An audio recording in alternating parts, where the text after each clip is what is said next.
Hello, hello, Foxtrot 4 Hotel Whisky Novembre F4 HWM, j'espère que vous allez bien. Je vous propose aujourd'hui de revenir sur un sujet qui est quasi devenu viral hein, sur les réseaux sociaux ou lors de QSO sur l'air. Et ce sujet, c'est le Pocket Quancheng, le K5, K5-8, K6, appelez-le comme vous voulez. Euh, c'est vraiment devenu un sujet viral, on en entend énormément parler tous les jours. Et ce que je trouve assez intriguant, c'est que on entend un peu tout et son contraire à propos de ce Pocket. Et parfois, on en arrive à des extrémités qui sont tout à fait surprenantes. Et je voulais réagir notamment à quelque chose que j'ai entendu et que j'entends de plus en plus souvent depuis 2 ou 3 semaines, et qui laisserait entendre que le Pocket de chez Quancheng ne serait ni plus ni moins qu'un UV5R, sous-entendu un Baofeng UV5R. Euh, Vous savez peut-être, depuis des années déjà, une très large majorité de radioamateurs trafiquent avec un Pocket Baofeng UV5R. C'est un modèle extrêmement répandu. C'est un modèle que moi je n'ai jamais possédé, je ne l'ai jamais acheté, j'en ai même jamais eu entre les mains. Et tout simplement parce que, au travers de toutes les lectures que j'avais pu faire ou des vidéos que j'avais pu voir et visionner à propos de ce Pocket, il en ressortait que ce Pocket avait de grosses limitations, globalement que c'était une bouse, hein, ce qui a été confirmé d'ailleurs par l'interdiction de vente de ce Pocket dans un certain nombre de pays.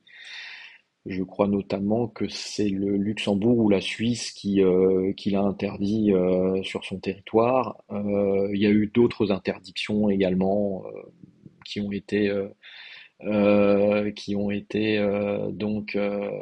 concerné ce Pocket Baofeng UV5R. Bon, ça m'intéressait pas du tout de posséder ce type de poste. Par contre, le Quancheng me semblait déjà plus intéressant et je confirme que c'est un poste intéressant, on le verra au cours de cette vidéo. Maintenant, de là, entendre dire que, bah, en fait, non, on s'est tous fait enfumer, le Quancheng n'est ni plus ni moins qu'un Baofeng UV5R. Forcément, fallait que je creuse la question parce que je peux pas laisser passer ça. Je sais que plus c'est gros, plus ça passe, mais non, il y a des limites quand même à la raison. Alors j'ai essayé de comprendre d'où pouvait venir cette espèce de légende urbaine qui, encore une fois, laisserait entendre qu'un Quansheng K5, K6 ne serait ni plus ni moins qu'un Baofeng. Et je pense avoir trouvé l'origine de la méprise. Alors vous savez, quand vous produisez un équipement qui va utiliser le Wi-Fi, le Bluetooth, a fortiori un transceiver ou ce genre de choses, et bien notamment sur la zone nord-américaine, vous avez besoin d'avoir en gros l'accord de la FCC et l'homologation de la FCC pour pouvoir vendre votre produit et pénétrer le marché. Il se trouve que la FCC dispose bien évidemment d'un site, les informations sont publiques, hein. Quancheng donc est parfaitement référencé sur ce site. Quancheng a également fourni tout un tas de documents concernant l'UVK5. Et quand vous vous promenez dans ces documents, qui sont très très intéressants à lire, vous en avez un qui est censé décrire les différences entre les différents pockets UVK5 et équivalents produits par Quancheng. Alors c'est un document, c'est une lettre hein, au format A4, voilà, rédigée par Quancheng Electronics. Cette lettre est en date du 6 mars 2023 et on peut y lire ici que en fait tous les modèles qu'il y a ici sont en fait tous identiques, modulo le nom effectivement hein, qui est différent d'un modèle à l'autre et le design entre guillemets extérieur. Alors, vous l'avez vu, pour certains, vous avez peut-être un K5, pour d'autres, vous avez peut-être le K5 8, ce qu'on appelle aussi abusivement le K6. Ben, l'écran est pas de la même couleur, par exemple. La façade est un peu différente. Mais ce document dit clairement que tous ces modèles qui sont donc listés, que j'ai surlignés, sont tous identiques, en tout cas au niveau électronique, hein. Et dans le lot, eh ben, qu'est-ce qu'on voit? On voit UV5R et UV5R+. Alors ça y est, hein, l'histoire est entendue. Un K5, un K5-8, un K6, ce qu'on veut, appelons-le comme on veut. Bah, c'est ni plus ni moins qu'un UV5R. Et c'est vrai que l'UV5R, c'est devenu un peu une appellation du langage courant. Quand on trafique sur l'air, on demande à son interlocuteur avec quoi il trafique. Il dit, bah, je trafique avec un petit pocket UV5R. Sous-entendu, un Baofeng. Sauf que là, ce que décrit Quansheng, c'est les appellations qu'ils ont données à leurs produits. UV5R ici, c'est un terme totalement générique. Quansheng a fabriqué un pocket qu'ils ont appelé l'UV5R, mais qui n'a rien à voir avec le Baofeng UV5R. Et toute la méprise est là. Alors, vous pourriez me dire, ouais, mais t'es sûr de ton coup ou c'est juste une interprétation? Ah bah si vous voulez, on va creuser un peu plus.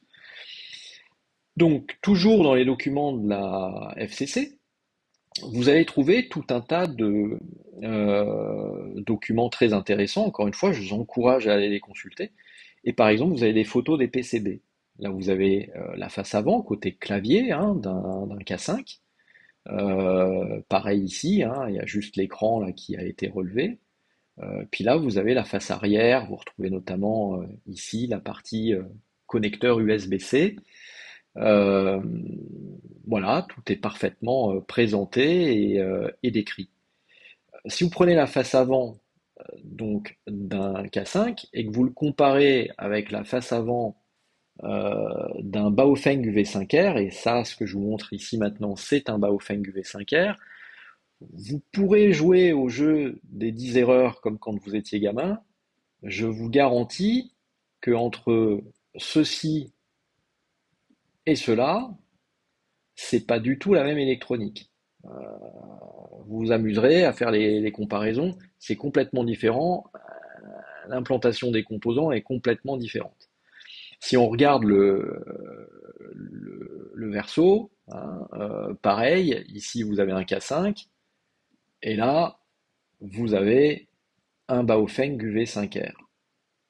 Le K5, le Baofeng UV5R. Alors vous pourrez faire éventuellement des arrêts sur image ou contrôler par vous-même, hein, vous retrouverez tous ces documents en long, en large et en travers sur Internet. Et vous verrez que, en fait, déjà au niveau, encore une fois, de l'implantation des composants, ça n'a absolument rien à voir. Donc, euh, forcément, ça doit poser question. Mais on peut creuser encore plus. Alors là, ça tombe bien, je suis sur la photo du Baofeng, du sacro-saint Baofeng UV5R, qui est encore une fois une bouse immonde. Euh, et je me suis, moi, personnellement intéressé à deux composants qui me semblent assez essentiels dans la partie électronique. Le premier, vous le voyez ici, c'est le microcontrôleur. Et le deuxième, vous le voyez là, c'est le module radio slash DSP qui va s'occuper de tout ce qui est modulation, démodulation, etc., etc. Et traitement du signal en général. Bon, le processeur que vous voyez là, c'est un processeur ou une copie d'un microcontrôleur de marque Fujitsu. C'est la série des DMB95 F0. Tenez-vous bien, c'est un microcontrôleur 8 bits. Bon, 8 bits, faut creuser hein, pour en trouver, hein. Voilà, je pense que même si vous achetez une machine à laver aujourd'hui chez Darty, vous avez même pas ça, hein. Vous avez tout de suite des choses beaucoup plus puissantes. Bon, là vous avez donc ce petit microcontrôleur 8 bits Fujitsu.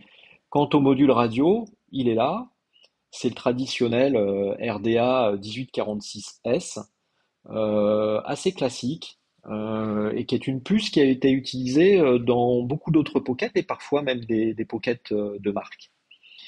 Euh, Maintenant, on va regarder ce qu'on trouve dans un Quansheng, hein. Dans un Quansheng, pour vous donner une petite idée, euh, je vais revenir sur une photo pour vous le montrer. Le microcontrôleur, il est à peu près pareil en bas, hein, du PCB, en bas à gauche, du côté verso. Il est là. Sauf que, le voici, c'est un N32G030.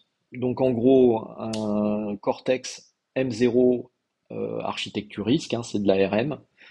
Je crois que celui du Quansheng, en plus, c'est cadencé à 64 MHz. Il est pourvu de 64 kilos de mémoire. Ça, c'est la mémoire, vous le sentez bien quand vous faites des flashages de firmware, parce qu'on vous dit attention, ça ne doit pas dépasser 64 kilos, et pour cause. Mais encore une fois, c'est un microcontrôleur 32 bits, hein. Donc comparer le cœur logique d'un Baofeng UV5R à base de Fujitsu MB95F0 8 bits au cœur logique d'un Quansheng à base d'un N32G030, qui est un ARM Cortex M0 cadencé à 64 MHz si mes souvenirs sont bons. C'est comme si vous compariez, pour ceux qui ont un peu de passif dans l'historique de la micro-informatique, un Commodore 64 du début des années 80 avec son processeur 8 bits et un PC 386 DX du début des années 90 qui lui était 32 bits, j'entends. Bon, et sur lequel d'ailleurs on a pu commencer dans de bonnes conditions à faire fonctionner Linux pour les plus âgés d'entre vous qui auraient éventuellement connu le démarrage de ce système d'exploitation à cette époque. Euh, Bref, au niveau du cœur logique, ça n'a rien à voir, mais absolument rien à voir. Quant au module radio, donc je vous parlais du DRA tout à l'heure, donc le fameux RDA plutôt, RDA 1846S, qui est donc le cœur de la partie radio DSP du Baofeng. Sur un Quansheng, vous trouvez un module radio qui s'appelle le Beken 4819. Et là non plus, ça n'a absolument rien à voir. Je- J'apporte d'ailleurs votre attention sur un point qui me semble important, c'est que vous voyez la doc, le datasheet hein, du RDA 1846S est daté d'août 2011. Là où le datasheet en version 1.0, je crois, du BK 4819 est daté de 2018. On sent d'ailleurs rien qu'au niveau de la documentation que voilà, on a un truc, c'est un torchon quoi, hein. Alors que là, c'est très très détaillé, c'est très propre. Bref, il y a clairement une décennie entre ces deux puces. D'ailleurs, je pense que le Baofeng UV5R, j'étais peut-être, même très certainement, je n'étais pas radio-amateur à l'époque où il a commencé à inonder les chaques radios de France et du monde entier. C'est un Pocket qui a utilisé la technologie avec un QSJ très QRP de l'époque, c'est-à-dire du début des années 2010, quoi, hein. Là où le K5 ou K5-8 de Quansheng utilise des composants bien plus aboutis, toujours avec un QSJ très QRP, mais avec 10 ans de recul et d'innovation. Donc, tout ça pour dire que le cœur logique est complètement différent, que la partie radio slash DSP est complètement différente. Donc non, un Quansheng K5 ou K6 n'a rien à voir avec un Baofeng UV5R. Le Baofeng UV5R est et restera une immonde bouse, là où le Quansheng K5 slash toute la déclinaison possible est très certainement beaucoup plus abouti. Alors je précise aussi que moi je me suis amusé aussi à faire quelques mesures. Alors ça tombait bien, j'ai pas du V5R, euh, mais un OM TréQRO s'était amusé à mesurer la pureté spectrale d'un Baofeng UV5R avec un Tiny SA. Et bah oui, quand on regarde, on n'est pas déçu, hein. C'est immonde, c'est une horreur, c'est sale, hein. Donc vous avez ici l'harmonique de rang 1, ce qu'on appelle la fondamentale, l'harmonique de rang 2 ici, vous avez à peine moins 33 dB de delta entre cette fondamentale et cette harmonique de rang 2, mais surtout, vous imaginez à droite et à gauche de la fondamentale, tout le brousouf qu'il y a, c'est impossible de trafiquer avec un truc comme ça, c'est immonde, c'est du terrorisme radiophonique, hein. Bon. Euh, Moi, je me suis amusé à le faire aussi. J'ai les mêmes conditions de mesure sur cette petite vidéo que je vais vous poser. Je vais vous montrer, sauf que bon, bah, j'ai un Quansheng K5.8. Euh, voilà, j'avance un petit peu. Là, ici, on voit que, comme il le fait d'ailleurs dans sa vidéo, j'ai bien évidemment protégé l'entrée du Tiny SA par un atténuateur 40 dB. Et j'aurais pu sortir l'Ultra hein, d'ailleurs, mais là je me suis mis vraiment sur le Tiny SA basique de base, hein. L'Ultra d'ailleurs, je l'ai, il est là, mais bon voilà, j'ai pas voulu le sortir. Je voulais rester à outil de mesure constant avec l'OM américain. Et je suis désolé, je vais vous montrer du coup ce qui se passe quand je pompe en VHF comme il le faisait lui. Bah voilà, j'ai une très jolie fondamentale et une harmonique de rang 2 qui est à moins 42, ouais, moins 43 dB par rapport à la fondamentale. Et surtout, regardez à droite et à gauche de la fondamentale, bah, j'ai pas toutes ces raies diverses et variées et tout ce bruit comme on peut le trouver avec un Baofeng UV5R. Et j'ai envie de vous dire, bah en fait, c'est normal, parce qu'encore une fois, le module radio n'est pas du tout le même. Parce que là, clairement, on est juste en train de voir les différences entre le RDA 1846S, qui est vraiment un produit très bas de gamme, et le Beacon 4819, encore une fois, est très certainement beaucoup plus propre. Alors j'ai refait tout un tas d'autres mesures.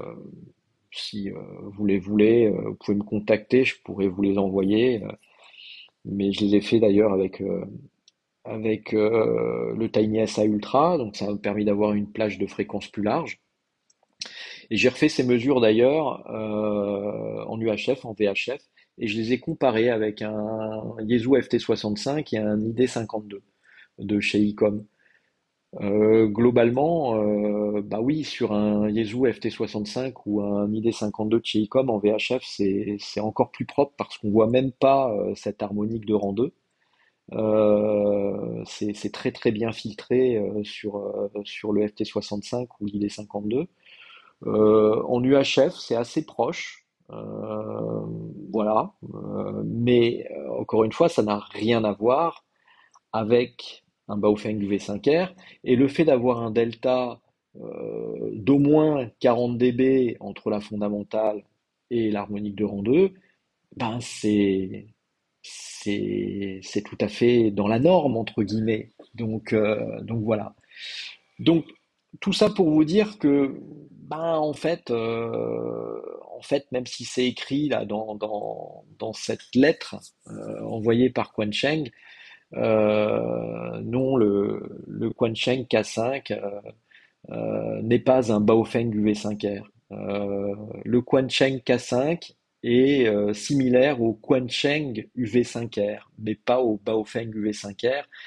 Et je vous assure que le K5, encore une fois au travers de moi l'analyse que j'ai pu en faire tant au niveau pureté spectrale qu'au niveau analyse des composants et d'architecture électronique, ça n'a absolument rien à voir et c'est beaucoup plus qualitatif.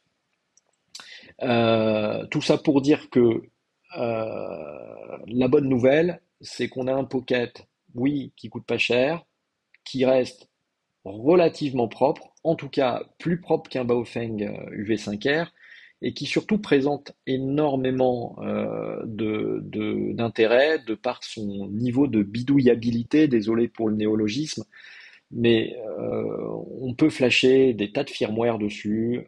Je pense qu'il y aura encore plus de développement qui vont suivre très très probablement.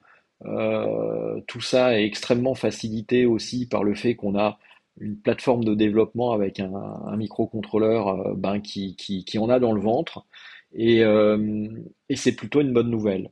Et j'ai envie de vous dire, si les gens font la migration du Baofeng UV5R vers un K5, K5 8/K6, je pense que les bandes de fréquences n'en seront que plus propres.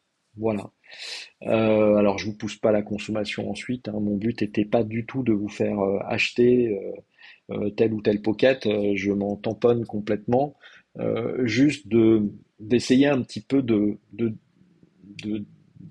d'y voir un peu plus clair sur tout ce qu'on entend sur ce poste, sur toutes les petites remarques que l'on peut entendre, qui sont parfois un peu négatives.